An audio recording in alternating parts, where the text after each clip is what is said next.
একদিন সকালে রাজপ্রাসাদে খুব হইচই পড়ে গেল। রাজা শুনলেন তার প্রিয় সোনার আংটি হারিয়ে গেছে। সবাই খুব চিন্তায় পড়ে গেল। রাজা বললেন, যে আমার আংটি খুঁজে দেবে তাকে বড় পুরস্কার দেওয়া হবে। সবাই খুঁজতে লাগল, কিন্তু আংটি কোথাও পাওয়া গেল না। তখন রাজা ডেকে পাঠালেন গোলাপ ভাঁড়কে। গোলাপ ভাঁড় একটু হেসে বলল, মহারাজ, আমি আংটি খুঁজে দিতে পারি, তবে আমাকে একটু সময় দিন।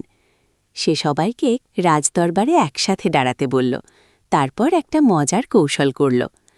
শেষে গোলাপ ভাঁড় হঠাৎ একজন মন্ত্রীর দিকে আঙুল দেখিয়ে বলল, মহারাজ, আংটি এই লোকটির কাছেই আছে। সবাই অবাক হয়ে গেল। মন্ত্রীর মুখ লাল হয়ে গেল।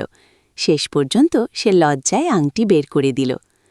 রাজা অবাক হয়ে জিজ্ঞেস করলেন, তুমি কিভাবে বুঝলে? গোলাপ ভাঁড় হেসে বলল, মহারাজ, আমি বলেছিলাম যার কাছে আংটি থাকবে তার দাড়িতে আজ রাতে পাখি বসবে। সবাই নিজের দাড়ি ছুঁয়ে দেখছিল, কিন্তু এই লোকটি ভয়ে দাড়ি ছোঁয়নি। রাজা হেসে উঠলেন, গোলাপ ভাঁড়কে বড় পুরস্কার দিলেন।